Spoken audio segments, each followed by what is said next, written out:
Chapter 7 The Sailboat Race.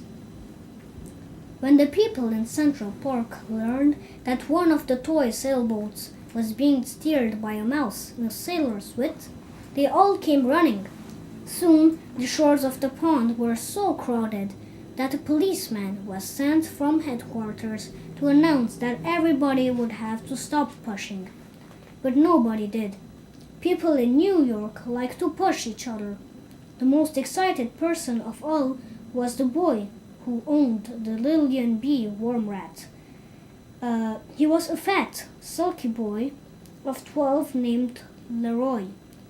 He wore a blue serge suit and a white necktie stained with orange juice. "Come back here," he called to Stuart. "Come back here and get on my boat. I want you to steer my boat. I will pay you $5 a week, and you can have every Thursday afternoon off and a radio in your room."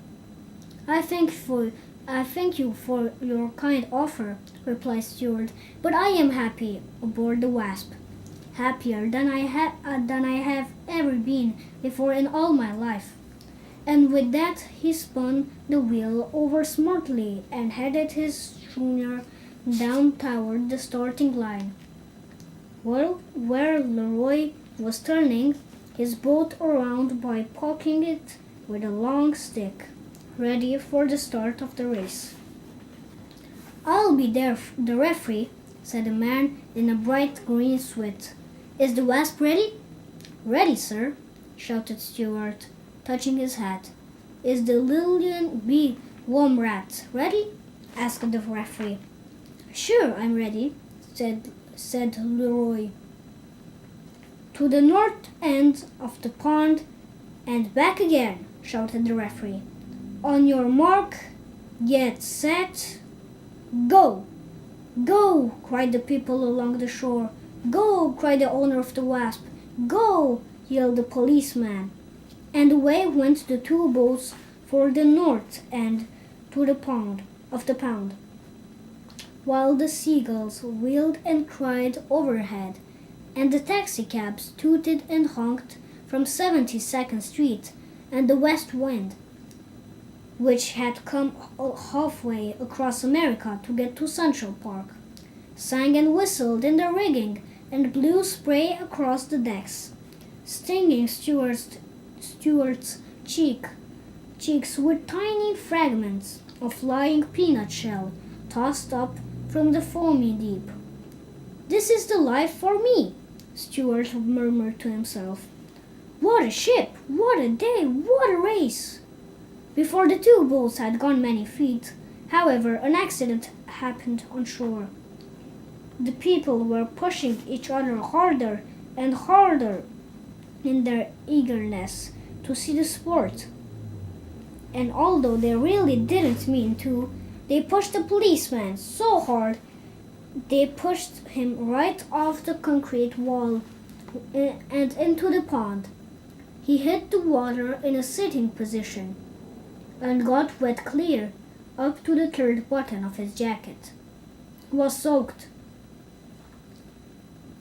This particular policeman was not only a big, heavy man, but he had just eaten a big, heavy meal, and the wave he made went curling outward, cresting and billowing, upsetting all manner of small craft and causing every owner of a boat on the pond to scream with delight and consternation. When Stuart saw the great wave approaching, he jumped for the rigging, but he was too late. Towering above the Wasp like a mountain, the wave came crashing and pilling along the deck, caught Stuart up and swept him over the side and into the water, where everybody supposed he would drown. Stuart had no intention of drowning. He kicked hard with his feet and thrashed hard with his tail, and in a minute or two he climbed back aboard the schooner, cold and wet but quite unharmed. As he took his place at the helm, He could hear people cheering for him and calling, "At a mast, Stuart! At a mouse!" He looked over and saw that the wave had capsized the Lillian B. worm rat, but that she had righted herself and was sailing on her course. Close by, and she stayed close alongside till both boats reached the north end of the pond.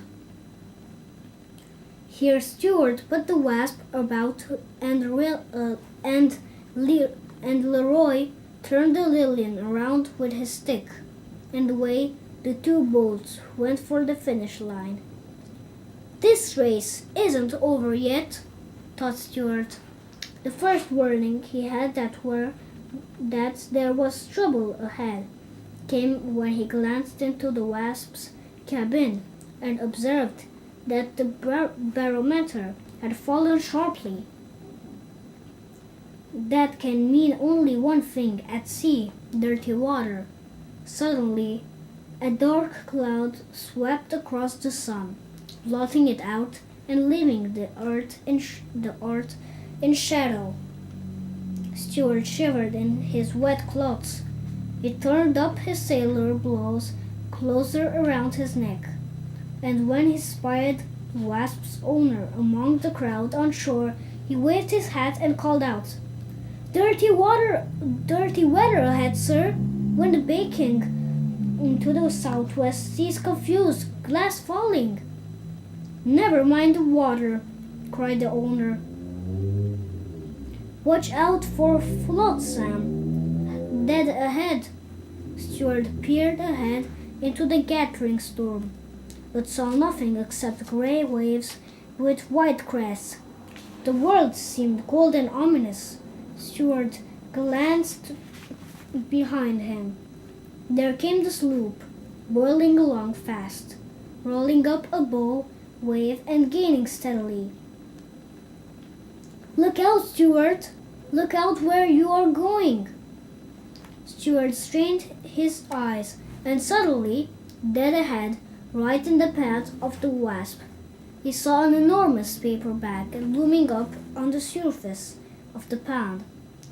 The bag was empty and riding high, its open end gaping wide like the mouth of a cave. Stuart spun the wheel over, but it was too late. The Wasp drove her bowsprit straight into the bag, and with a fearful whoosh, the schooner slowed down and came up into the wind, with all sails flapping. Just at this moment, Stuart heard a splintering crash, saw the bow of the Lillian plow through his rigging, and felt the whole ship tremble from stem to stern with the force of the collision. "A collision!" shouted the crowd on shore. In a jiffy of the two boats were in a terrible tangle. Little boys on shore screamed and danced up and down. Meanwhile, the paper bag sprang a leak and began to fill. The Wasp couldn't move because of the bag. The Lillian B. worm rat couldn't move because her nose was stuck in the Wasp's rigging. Waving his arms, Stuart ran forward and fired off his gun. Then he heard, above the other voices on shore, the voice of the owner of the Wasp yelling,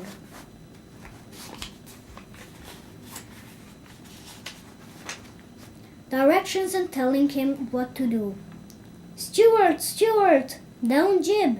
Down staysail! Staysail!" Stuart jumped for the halyards, and the jib and the forest tailsail came rippling down. "Cut away all paper bags!" roared the owner. Stuart whipped out his pocket knife and slashed away bravely at the soggy bag until he had the deck cleared.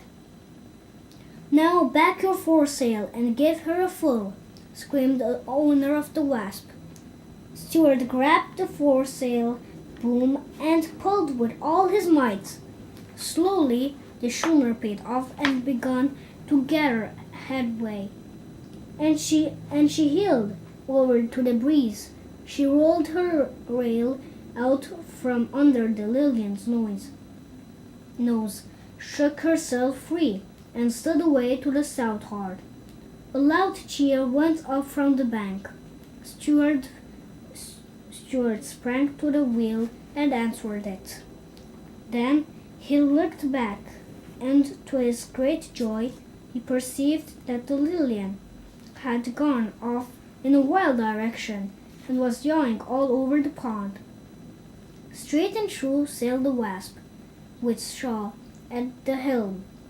After she had crossed the finish line, Stuart brought her alongside the wall and was taken ashore and highly praised for his fine seamanship and daring.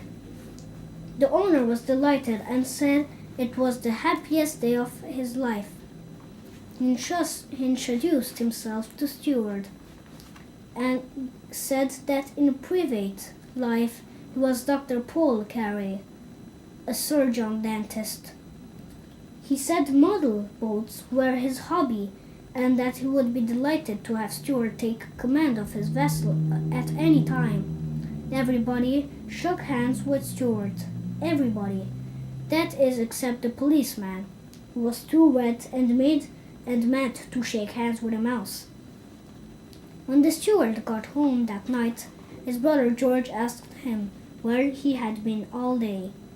"Oh, knocking around town," replied Stuart. This was the end of the chapter 7. The chapter 8 is Margalo in the next video.